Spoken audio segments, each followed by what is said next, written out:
In July of 1981, over 40,000 desperate residents of Banjul found themselves without a single drop of clean drinking water as political violence tore the Gambian capital apart. A single loom, operated by a woman history almost completely forgot, became the blueprint for survival that kept hundreds of families alive. When the bullets began to fly across the coastal avenues of Banjul, no one was looking at the textile stalls of the Albert market, and certainly no one was paying attention to the quiet, methodical work of Bintou Bala. Yet, inside a cramped workshop where the rhythmic clacking of wooden shuttles usually produced vibrant indigo-dyed grand boubous, a quiet transformation was taking place. Bintou was not making clothes today. She was engineering the literal difference between life and death. How does an artisanal weaver, trained in the ancient rhythms of West African clothmaking, suddenly outmaneuver a humanitarian crisis and build an improvised water storage network that baffled international relief agencies? To find out, we have to step back into the humid, politically charged streets of 1970s and 1980s Gambia, a nation caught in the turbulent wake of post-colonial readjustment. To understand Bintou Bala and the world she navigated, we must first understand the sensory tapestry of Banjul in the 1970s. The city, sitting on St. Mary's Island where the Gambia River empties into the Atlantic Ocean, was a dense, bustling mosaic of colonial architecture, corrugated tin roofs, and narrow sandy lanes that absorbed the tropical heat. It smelled of roasting peanuts, burning mangrove wood, salt air, and damp earth. In the bustling heart of the city stood the Albert Market, a labyrinth of stalls where merchants sold everything from imported European manufactured goods to intricate, hand-woven fabrics that told the stories of families, lineages, and ethnic identities through their patterns. Weaving in Gambia was, and is, a deeply sacred and communal act. Traditionally dominated by men working on narrow strip-weaving looms, the broader textile economy relied heavily on women master artisans who specialized in spinning, dyeing, and the complex repurposing of fabrics. Bintou Bala was one of these master craftspeople. Born in the late 1940s, Bintou had spent her entire life with threads between her fingers. She knew the tensile strength of hand-spun cotton, the specific weight of imported Manchester cottons, and, most importantly, the dense, waterproof qualities achieved when heavy fabrics were treated with local natural gums, starches, and resins. Her hands were permanently stained with the deep blue of indigo and the rust hues of kola nut dye, proof of a lifetime spent transforming raw agricultural products into wearable art. But by the late 1970s, the economic realities of Gambia were shifting rapidly.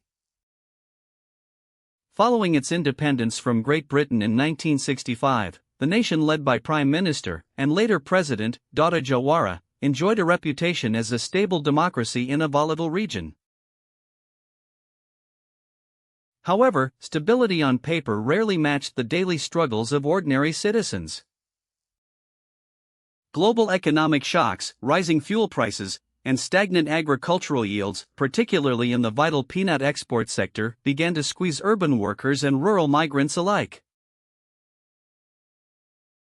Banjul swelled with people seeking work, leading to overcrowded neighborhoods, inadequate infrastructure, and a growing sense of disenfranchisement among the youth. Political tensions began to simmer. Underground opposition groups formed, fueled by frustrations over corruption, economic inequality, and the heavy-handed tactics of the paramilitary field force. For people like Bintou, politics was something you heard about on the radio or discussed over morning ataya tea, but the consequences always landed squarely on the backs of ordinary laborers and artisans. Her workshop in a side alley near the market was a sanctuary from this rising tide. Women would gather there not just to buy fabric, but to share news, pool their meager savings through traditional tontine systems, and support one another through hard times.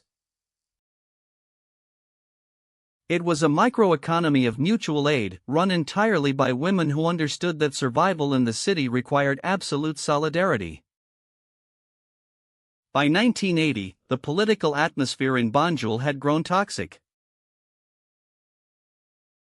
Rumors of coups, foreign interventions, and police crackdowns were the daily currency of the streets. Foreign tourists, who formed a growing part of the Gambian economy, began to cancel bookings. Basic goods became scarce. Yet, Bintou kept her loom moving.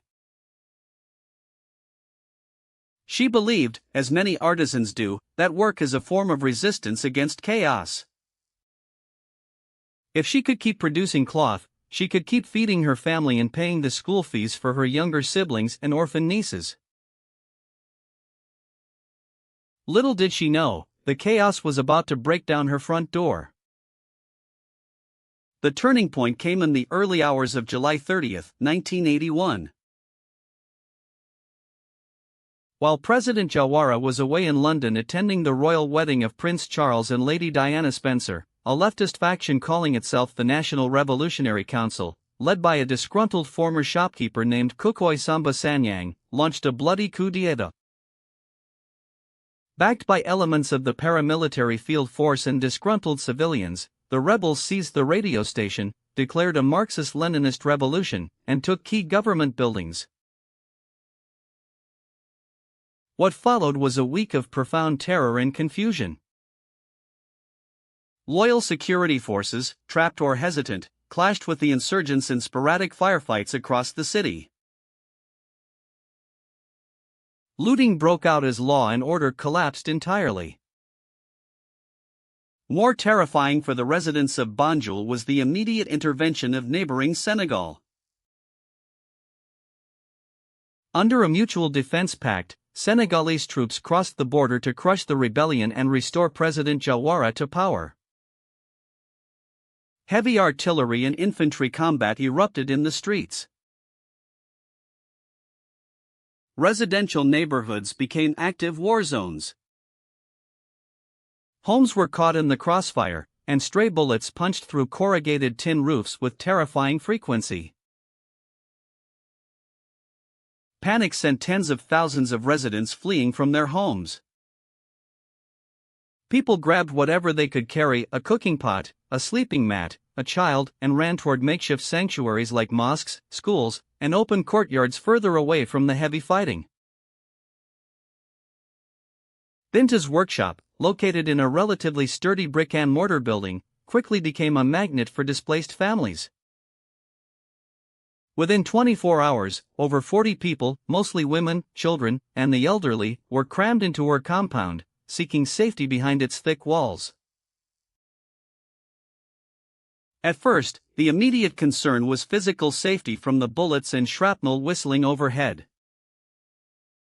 But within 48 hours, a far more lethal enemy emerged: thirst. The city's municipal water supply, already fragile and intermittent in the best of times, was completely disabled when a stray mortar shell struck the main pumping station near the river. Electricity was cut off, meaning electric pumps failed. Water taps sputtered, hissed, and then fell silent across the entire city. In the blistering West African heat, dehydration sets in with terrifying speed, particularly for infants and the elderly. People tried to venture out to find water, but snipers and roving bands of armed youths made the streets a death trap. Several neighborhood residents were shot just trying to reach public standpipes that were now bone dry. Inside Bintou's crowded compound, the situation grew desperate by the second. Children began to cry for water, their lips cracking and parched. Mothers looked on in helpless agony. The traditional clay pots, known locally as canaras, were quickly emptied. They needed a massive volume of water storage to survive a siege of unknown length, but they had no containers, no plastic drums, and no metal tanks.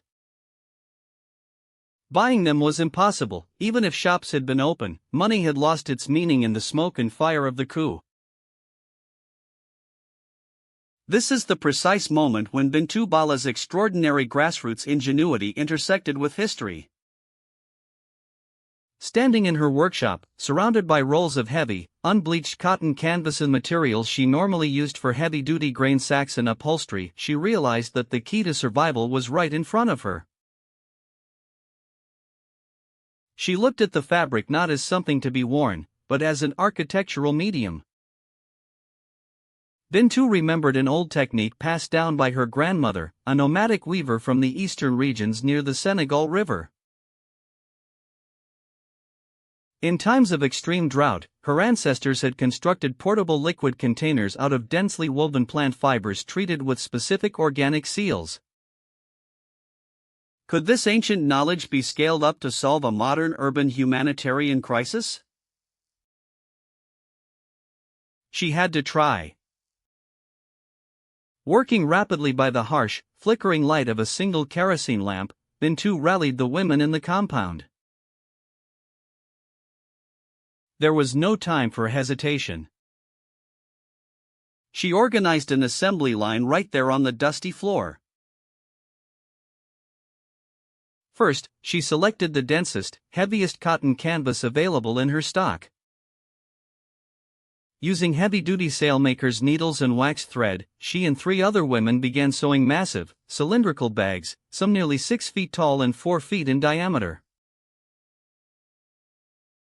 The seams had to be double-stitched, tight, and completely uniform to withstand the immense outward pressure of hundreds of gallons of water. While the sewing was underway, Bintou set up a second station to prepare the sealing compound. She knew that untreated cotton would simply absorb water and leak like a sieve. She needed a waterproof barrier, but she had no rubber, no plastic liners, and no synthetic resins. Instead, she turned to the local ecology. She dispatched a group of brave teenagers, who managed to slip out through a back wall during a lull in the fighting, to scavenge for specific natural ingredients: gum arabic harvested from local acacia trees, resin from mahogany bark, and unrefined beeswax from a nearby beekeeper's abandoned stall. Boiling these ingredients in large iron dye pots over a small charcoal brazier hidden in the courtyard, Bintou brewed a thick, viscous, amber-colored concoction. It smelled pungent, earthy, and sweet. Once the massive fabric cylinders were fully stitched, Bintou and her team hoisted them into position, placing them inside structural support frames made from discarded wooden shipping crates and old metal bed frames scavenged from the alleyways. Then came the critical test. Using buckets filled from a brackish, shallow groundwater well that some neighbors had managed to dig in a nearby backyard, they began pouring water into the fabric cisterns. Everyone held their breath. For the first few minutes, the water soaked into the outer layers of the canvas, causing the cotton fibers to swell dramatically, a crucial natural mechanical action that Bintou was banking on. As the fibers expanded, they locked together tighter and tighter, sealing the microscopic gaps between the threads. As the thick, hot waterproofing resin was painted onto the exterior and interior surfaces of the swollen canvas, it penetrated the pores, creating a flexible, impermeable membrane. Water pooled inside, rose to the brim, and held. It didn't leak a single drop. Cheers erupted in the compound, a sound of pure relief that cut through the distant crack of gunfire. Within days, Bintou's workshop had transformed into an improvised manufacturing hub for water security. Word spread through the whispered networks of the neighborhood.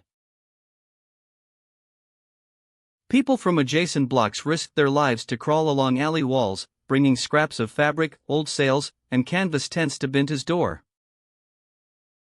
Day and night, fueled by adrenaline and very little food, Bintou and her makeshift team produced over 30 large-scale water cisterns. These improvised tanks were distributed across mosques, school courtyards, and family compounds throughout the western district of Banjul. These cisterns did something extraordinary. They kept people hydrated and alive during the most volatile week of the crisis, preventing the outbreak of deadly waterborne diseases like cholera and dysentery that so often accompany civil conflict and the breakdown of sanitation. By the time Loyalist forces, backed by Senegalese military intervention, fully secured Banjul in mid-August 1981 at a cost of several hundred lives, the immediate public health catastrophe that international observers feared had been remarkably averted in Bintou's sector of the city. Weeks later, when international relief agencies, including the United Nations High Commissioner for Refugees and the Red Cross, finally arrived to assess the damage and distribute aid, they were astounded by what they found. Foreign aid workers walked through neighborhoods expecting to document widespread dehydration and water scarcity, only to discover rows of stable, functional, fabric-walled water cisterns standing proudly in courtyards. Intrigued, relief workers traced the design back to its source. A team of UN sanitation engineers visited Bintou Bala's workshop in September 1981. They examined the cisterns with professional awe, taking detailed measurements, notes, and photographs of the stitching patterns and the organic resin mixture. An internal UNHCR field report from late 1981 explicitly noted the indigenous technical innovation deployed by local artisans in Banjul, highlighting how traditional textile crafting techniques had successfully filled a critical humanitarian gap where modern logistical supply chains had utterly failed. Yet, despite this formal documentation in international archives, Bintou's name did not make the history books. When the official histories of the 1981 Gambian coup were written, they focused almost exclusively on the geopolitics, the intervention of Senegal, the restoration of President Jawara, the constitutional amendments that followed, and the eventual creation of the short-lived Senegambia Confederation. The human infrastructure, the weavers, the mothers, the scavengers who kept a city alive from the inside out, was quietly edited out of the narrative, relegated to a footnote about local resilience. Bintou Bala returned to her normal life as soon as the markets reopened. She didn't seek fame, medals, or financial compensation. To her, what she did was simply what any human being with two hands and a heart would do for their neighbors. She washed the indigo and resin from her hands, picked up her wooden shuttle, and went back to weaving the vibrant cloths that dressed the weddings, naming ceremonies, and daily lives of the people of Banjul. She continued working at the Albert Market for decades, a quiet pillar of her community until her passing in the early 2000s, leaving behind a legacy known only to the families whose great-grandparents survived the thirst of 1981 because a master weaver understood the language of thread and water. History loves to record the names of generals, presidents, and revolutionaries who break societies apart, but it so often forgets the quiet architects who stitched them back together. If these stories of ordinary human courage matter to you, consider subscribing, leaving a comment below with your own thoughts on the unsung heroes of history, and sharing this video so that Bintou Bala's name is never forgotten again. The next time you look at a piece of woven cloth, remember that thread is stronger than steel, and human ingenuity, born from the most ordinary hands, can hold back the rising tide of catastrophe. Manta Bintou. Yeah, yeah.